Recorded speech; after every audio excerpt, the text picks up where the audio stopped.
Next, Mr. Chameleon and the Perfect Maid murder case.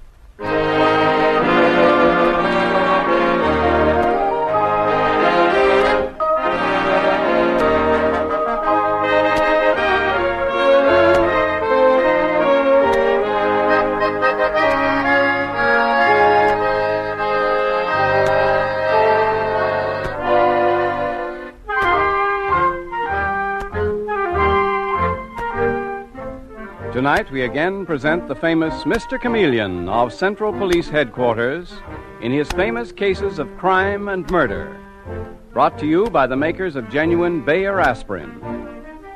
Mr. Chameleon, as you know, is the famous and dreaded detective who frequently uses a disguise to track down a killer, a disguise which at all times is recognized by the audience. Tonight, we give you Mr. Chameleon in The Perfect Maid murder case.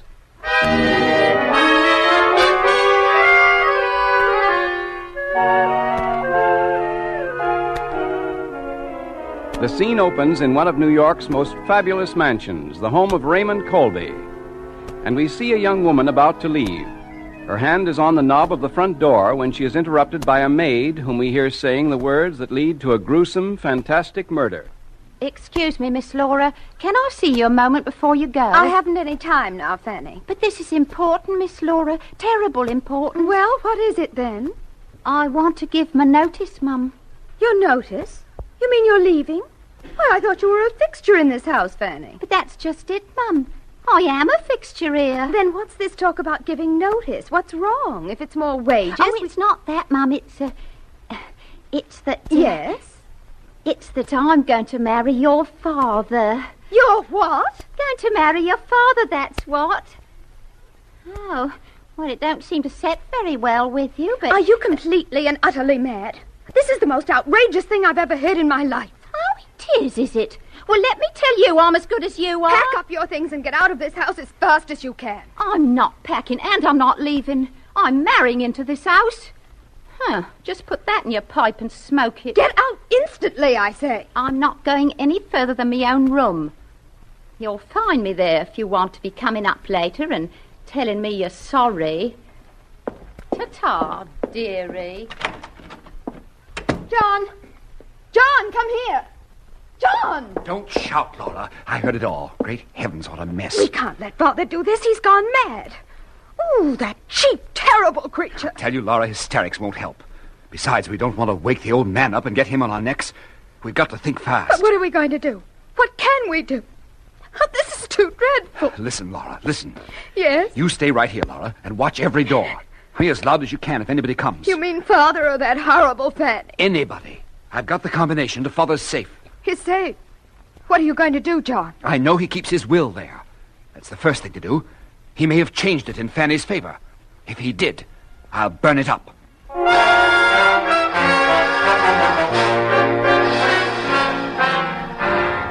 And sometime later, we hear the Commissioner of Police assigning another famous murder case to the astute and feared Mr. Chameleon, the man of many faces and disguises.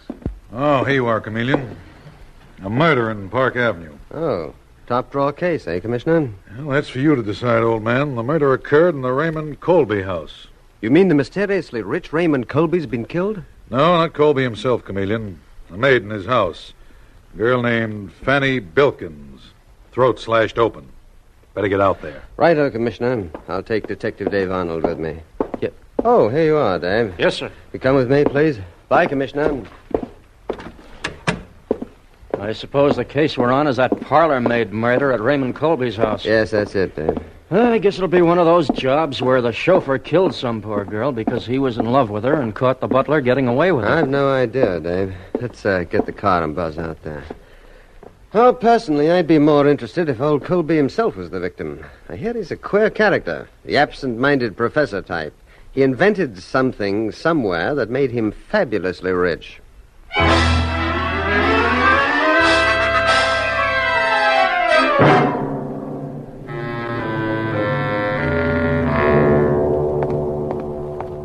Here's the house, Mr. Chameleon. Yes, with a very pretty girl already holding the door open. Come ahead. Oh, I'm so glad you came. You are from the police, aren't you? Yes, my name is Chameleon. This is Detective Arnold. And you are, I'm Laura Colby. Come in, Mr. Chameleon. Thank you. I'm rather surprised to see you here. Surprised, Miss Laura? Why? We didn't expect to see such a famous detective as you on an unimportant case like this. Murder is always important. Judy O'Grady or the judge's lady? I see. I understand the girl who was murdered was a housemaid in your father's house, Miss Laura. Do you know anything about her? Practically nothing, Mr. Chameleon, except that she was a perfect maid, really marvelous, and that she had perfectly wonderful references when she came. When was that? Oh, I don't really remember. A couple of years ago. You know how those things are. Who found her body? One of the other help in the house, I suppose. No, as a matter of fact, my father did. He and my brother John, that is. Yes? Well, what actually happened was that one of the other servants, our cook, became annoyed when Fanny didn't turn up to serve breakfast this morning. She thought she'd overslept. But when she knocked on Fanny's door and she didn't answer, she became alarmed and called my father. So he and your brother went up there? And when they opened the door, they found her dead. Father was very much upset, and so was my brother. Odd that the cook didn't open the door herself when she got no answer to her knock. Why, I hadn't thought of that. Oh, but I'm sure the cook wouldn't have killed her just because Fanny overslept. No, scarcely, Miss Laura. Dave. Yes, Mr. Chameleon? You go to the kitchen and talk to that cook. Find out what you can. I'm sure Cook can't tell you any more than I have, Mr. Chameleon. One never knows, Miss Laura. She may be concealing something from you. I'll talk to the cook now, Mr. Chameleon. I don't. In the meanwhile, Miss Laura, perhaps your father or your brother will take me up to see the murdered girl's body. John's in the drawing room, Mr. Chameleon. This door here. Oh. Oh, John, this is Mr. Chameleon, the famous detective. Oh, how do you do, Mr. Chameleon? Horrible thing, isn't it? But one never knows what will happen with servants these days, does one? What happened here, however, is a bit out of the usual run. Your sister says that you lead me to the murder room. Well, of course, Mr. Chameleon. I don't like the job, but just follow me. Thank you. Here are the servants' stairs. By the way, John, do you know anything about the murdered girl? I mean, do you ever notice anything strange about her? Signs of being afraid of something, upset, anything like that? It's a funny thing, Mr. Chameleon. I never notice any servant particularly. To me, they're just faceless people. All I know is that my sister always said Fanny was the perfect maid. Laura's all in a dither. Says she'll never find another one like her. Oh, but here's her room. Just about the size of a cell. What? Nothing. Poor girl. A horrible sight. Her head is almost severed. If you're finished with me, Mr. Chameleon, I'd like to get out of here. Oh, yes, I understand, John. I'm sorry. I forgot that we policemen are more accustomed to sights like this than people like you. Yes, you go back to the drawing room. I'll see you there presently. Thank you, Mr. Chameleon. Poor Fanny. Poor child. But if the dead can hear, you'll hear me promising to bring your murderer to the execution chamber. Mr. Chameleon? Nothing from the cook except what Laura Colby already told us. But get this. Yes, Dave? Just as I was talking to the cook, the girl's father came in. The murdered girl's father, Dave? Uh-huh. A man named Ed Bilkins. He started accusing everybody of murder. He's pretty wild. I told him to stay put, but you'd talk to him. The poor devil. Wait till you get a load of him, Mr. Chameleon. He looks like a bad customer to me. Not so sorry as he acts. But that don't mean I think he killed the girl. Dave, you call the morgue and have this body picked up. And here is the knife that slashed her throat. You send it in for prints. Okay, Mr. Chameleon. And then hold the murdered girl's father down below. I want to talk to John Colby and his father first.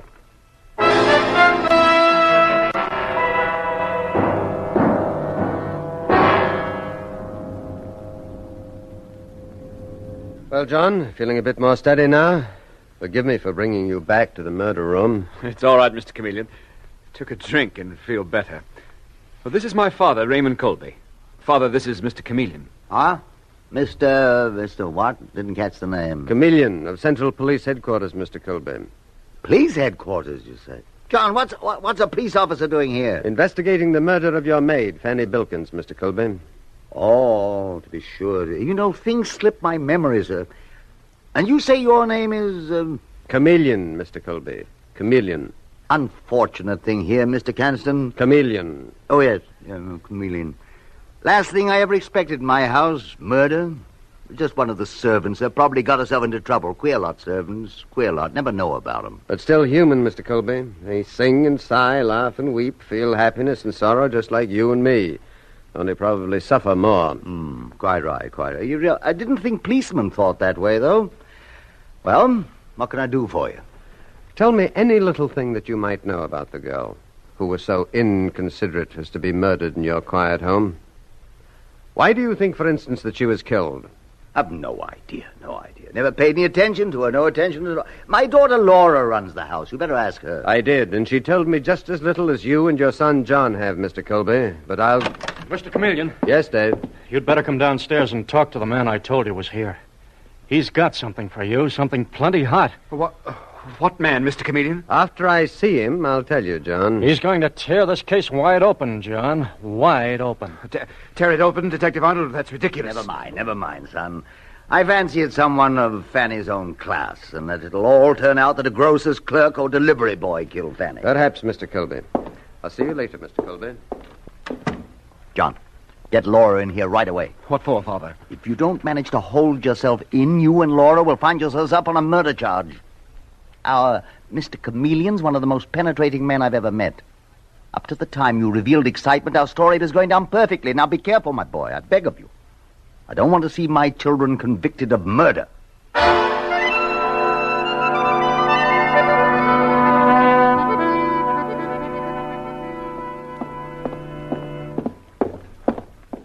What did the murdered girl's father tell you, Dave, to make you think he'd break this case wide open? You better hear it from his own lips, Mr. Chameleon. Oh. He's here in the butler's pantry. Oh, all right, Dave. Mr. Bilkins, here's Mr. Chameleon. Now tell him what you told me. It's fair terrible I ever brought my innocent daughter to this country, Mr. Chameleon. That's how she was done in. What do you mean, Mr. Bilkins? Brought her to this country? Didn't this here busy tell you, Mr. Chameleon? Detective Arnold wanted me to hear the story direct from you, Bilkins.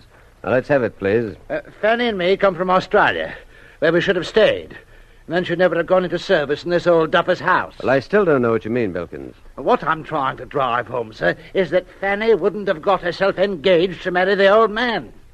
Do you mean to say that your daughter, Fanny, was going to marry Raymond Colby? I'm not lying when I say it, Mr. Chameleon. I warned her proper about marrying out of her class. But Fanny had got American ideas into her head quick. Wouldn't listen to her father. And it all wound up in her being killed. Butchered like an animal. Are you certain that your daughter was going to marry this fabulously rich man? Look here. Here's your wedding license, Mr. Chameleon. She gave it to me, saying Mr. Colby didn't want it round the house, feared his son or daughter might find it. But they must have caught on some other way, sir. And that's why they killed her. Dave, this is astounding. This license is genuine. Fanny Bilkins, age 24, Raymond Colby, 56. It's on the up all right, Mr. Chameleon. I had it checked myself. I'm taking the blame for Fanny's murder on myself, Mr. Chameleon. I'm her father. I should have given her a good thumping and made her leave this house. The likes of her thinking of marrying the likes of him. I always say that everyone stay in his own class. Mr. Bilkins, come with me. Where to, sir? Upstairs to the drawing room, where I think we'll find Mr. Colby and his son, John. Don't make me face him now, Mr. Chameleon. I can't face my daughter's dirty murderers. I can't do it, sir. I can't. I understand, Bilkins. You wait here, then. Detective Arnold and I will go up alone. You're a real gentleman, sir. Thank you. I'll never forget your kindness, sir. Dave, come along. If ever I saw one for the book, Mr. Chameleon, this is it. If it's true, Dave, if it's true. What? Well, don't you believe it? You saw the marriage license, didn't you? Yes, indeed, Dave. And I also saw the shifty look in the bereaved Mr. Bilkins' eyes. If I were looking for a babysitter, and it wouldn't be Bilkins. Oh, here's the drawing room now. I expected to find your father and brother here. They're in Father's study, Mr. Chameleon. I've just talked to your murdered maid's father. So they have fathers, too. Just as you and I, Laura. But tell me. Yes? When was your father, Raymond Colby, going to marry Fanny Bilkins? Oh, I didn't realize detectives on duty kidded people, Mr. Chameleon. Then you didn't know? Know what? You know what. Answer the question. If you expect me to answer a ridiculous question like that, Mr. Chameleon... Are you serious? A Imagine Father marrying a housemaid. It's too silly. That the door to the study, Laura? Why, yes. I'll tell Father you want to see him. Don't trouble, thank you. I'll go in alone. And you stay here. I hope I'm not interrupting, Mr. Colby. Oh. I see you have your safe open. Something lost? Father has an idea he misplaced his will, Mr. Chameleon. I'm on the forgetful side, Mr. Chameleon. I'll find it later. Why not look in the fireplace, Mr. Colby? Wait a second. In the fireplace, Mr. Chameleon? Yes, John? Yes, here is what is left of your father's will. All but the top burned away, though. Do you mind telling me why you tried to destroy it, John? My son didn't, Mr. Chameleon. Probably did it myself. I do such utterly stupid things without thinking. Like arranging to marry your housemaid, Mr. Colby? What is this, Mr. Chameleon? Father planning to marry that... That murdered girl, John. Murdered. Oh, Mr. Chameleon, what in heaven's name gives you the idea Father was going to marry her? This marriage license, John. Marriage license? John, I told you before that Mr. Chameleon was a very penetrating man. Trying to deceive him would be unfair to him and us. Then you were going to marry her, Mr. Colby? Oh, no, not at all, Mr. Chameleon. I really don't know why I took out that marriage license. Well, I'm sure it wasn't done simply to keep a perfect maid. Come, Mr. Colby, don't you think it's time to stop trying to protect your children? Why should he try to protect Laura and me, Mr. Chameleon? We didn't kill that girl. In my entire experience, I've never met with a clearer motive for murder. Never. Dave? Right here, Mr. Chameleon. Oh. What do we do, arrest John and Laura? No, not now, Dave. Bring the murdered girl's father in here immediately, and then we'll... Well, that's what I came up here to tell you, Mr. Chameleon. Bilkins slipped out of the house while I went into the kitchen to get a drink of water. What? I sent out a general alarm for him. Have this house guarded, Dave. And get this straight, Mr. Colby.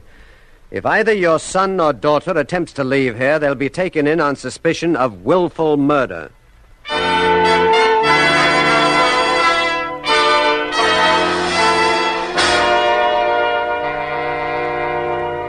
Mr. Chameleon and the Perfect Maid murder case continues in just a moment. When you have a cold, you need Bayer aspirin. Need it because it's important to you that you get quick relief from the headachy, feverish feeling and the muscular aches and pains that almost always accompany a cold. And because Bayer aspirin gives you this important relief, it should be taken at the first sign of a cold before you do anything else. Regardless of what you do to stop or shorten a cold, we believe your own doctor will tell you that this is sound advice. And it's advice you can follow with confidence, for Bayer aspirin is used by millions to treat these distressing symptoms. It provides amazingly fast relief, makes you feel better, because it's ready to go to work in 2 seconds. And its single active ingredient is so gentle to the system that doctors prescribe it even for small children. That's why it's been used by millions of normal people without ill effect. So at the first sign of a cold, before you do anything else, take Bayer aspirin. When you buy, ask for Bayer aspirin, not just for aspirin alone. Get the 100-tablet bottle, and you get Bayer aspirin tablets for less than a penny apiece.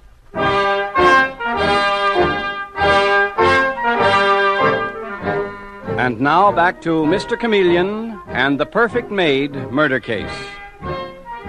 Fanny Bilkins has been viciously murdered in the home of wealthy Raymond Colby, where she worked as a housemaid. Mr. Chameleon has discovered that Colby had planned to marry Fanny in spite of the bitter protests of his son John and his daughter Laura. During the investigation, the murdered girl's father, Edward Bilkins, has disappeared from the Colby home. But an hour later, when Mr. Chameleon impatiently paces his office at headquarters, he suddenly finds that no general alarm was required to bring in Bilkins. For a strange surprise awaits him as Detective Dave Arnold rushes into his office saying, Mr. Chameleon, they just brought in Fanny Bilkins' father in an ambulance. In an ambulance, Dave? He's got a knife cut straight down his left cheek. Didn't miss his throat by half an inch. But the ambulance doc patched him up on the way in, and now he's squawking loud to see you. He says... Get him in here, Dave. Come in, Bilkins. Bilkins, what happened? Who tried to get you? Now get down to the point without wasting words. Very good, sir. But it was a near one. Not satisfied with cruelly murdering my daughter, Fanny. Who? Raymond Colby. Well, I mean his son, John. But the fact is, I don't know for sure. Where did the attack take place, Bilkins? In the old duffer's study, that's where. What were you doing there? Nothing, sir, nothing. Just nosing around. It won't do, Bilkins. Out with it. Mr. Chameleon, here's a bag the boys took off Bilkins on the way in. Give it to me, Mr. Copper. I never seen it before. Fanny gave it to me. Looks like about $500,000 in jewels, Bilkins. And they look familiar. Very familiar. But I don't know anything about them. Dave, put Bilkins on detention. I got the answer to this case. Look here, Chameleon, I got rights. Those jewels were planted on me. Come along, Bilkins. Killed your own daughter, did you? I'll be right back, Mr. Chameleon. Right on. Hello? Mr. Chameleon, this is John Colby. Yes? Most of my dead mother's jewelry has been stolen. Who discovered the loss, John? Our butler did. Caught the robber in the act, but he got away. Can you come out here right away? Not just now, John. You said only part of your mother's jewelry was stolen? The butler came in the room just in time to save the rest. I have got the stolen jewels, John. And the robber, too. You've got the jewels and the robber both? I'm pretty positive I have, John. But I want to make sure before I definitely charge the man that we're holding. Well, what do you mean, Mr. Chameleon? Instead of coming myself, John, I'm going to send one of our expert jewel men out there. And he'll bring the jewels I have here out, too, for identification. I wish you'd come yourself, Mr. Chameleon, instead of... What's that, Father? All right, I'll ask Mr. Chameleon. Sorry, Mr. Chameleon, but Father suggests... Yes? Father's worried about anybody coming but you, Mr. Chameleon. So is my sister, Laura. Can't you come yourself? I'm sorry, I'm not a jewel expert. I'm sending our head man, Pierre-Antoine, out right away. And then I'll follow later. Goodbye, John. What's all that about, Mr. Chameleon? Are you going out to Colby's in disguise? Right you are, Dave. Disguised as Pierre-Antoine, the police department's chief man on jewels. Now, you will come with me. And the instant we get there and you introduce me, arrest John and Laura Colby on my orders. Well, orders are orders, but I don't get you, Mr. Chameleon. Why not pinch them and be done with it? Because I need the evidence I think their father, Raymond Colby, will give me, Dave.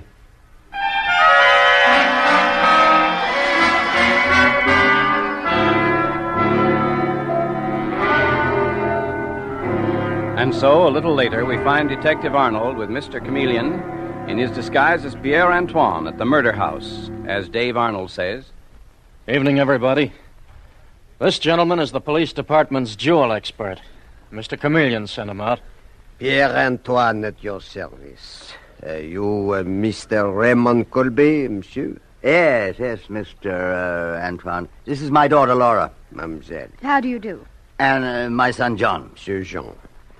May we all sit down?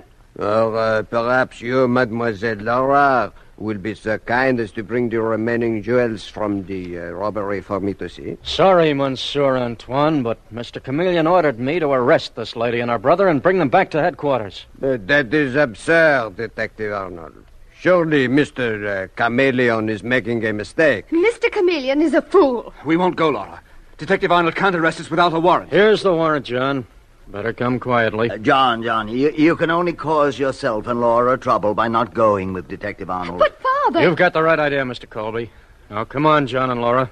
No point getting tough about it. My compliment to Mr. Chameleon, Detective Arnold. And be good enough to express my opinion that he is making a most stupid blunder.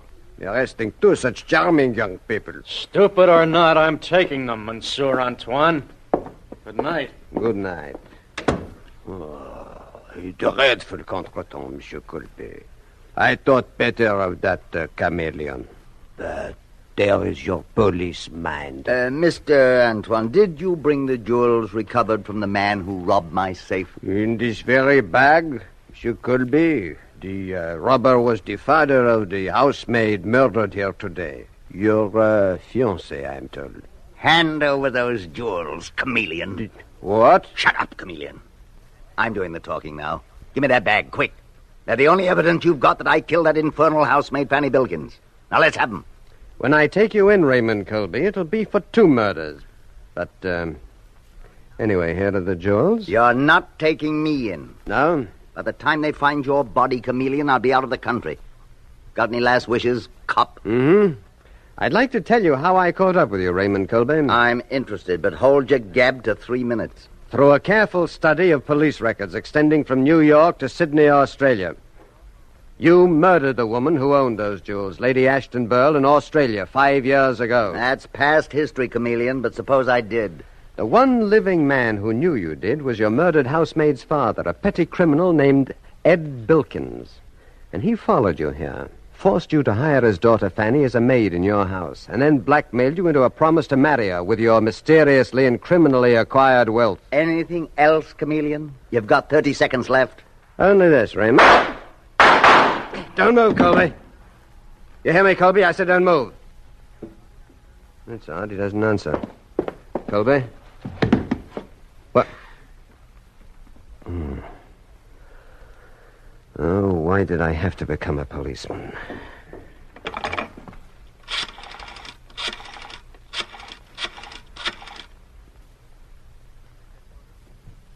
Police headquarters? This is Chameleon. Connect me with Detective Arnold, please. Dave? Listen, Dave. Send the dead wagon out, please. Yes, the dead wagon. Well, I'm afraid I killed a man. Yes, the murder of Fanny Bilkins. I hit a fatal spot by mistake. I know, Dave, it's all in the line of duty, but still...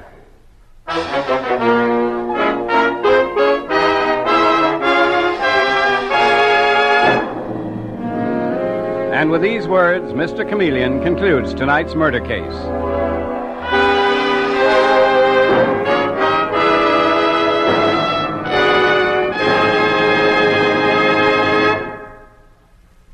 Have you ever tried breaking an aspirin tablet to give your children the dosage your doctor has prescribed? If you have, then you'll appreciate the new children's-size Bayer aspirin tablets.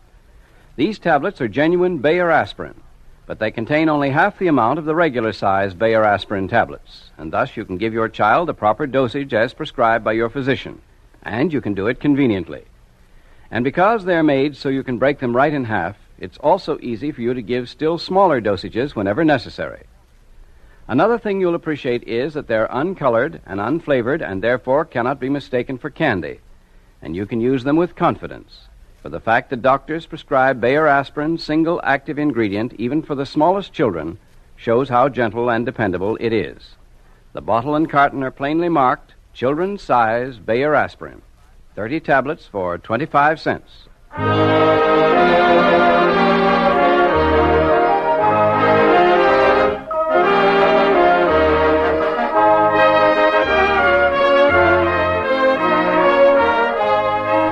Listen next Wednesday night at this same time for Mr. Chameleon, the man of many faces, in The Greenhouse Murder Case. The part of Mr. Chameleon is played by Karl Swenson, with dialogue by Frank Hummert from the original story by Frank and Anne Hummert. Music directed by Victor Arden. The members of our cast join with our sponsors in wishing all their listeners a Merry Christmas. Your announcer is Howard Claney.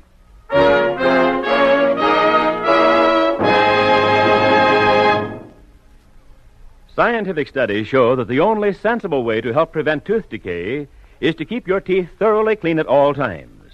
This is because teeth that are free of decay-breeding deposits and film actually resist decay. And to clean them, use powder. For there's nothing you can get that cleans teeth like powder. Thanks to its remarkable cleaning power, Dr. Lyon's tooth powder almost instantly helps remove deposits and film in which bacteria form. Bacteria that cause tooth decay. So to help prevent tooth decay before it gets started, use Dr. Lyon's tooth powder. Ask for either regular or ammoniated Dr. Lyon's tooth powder.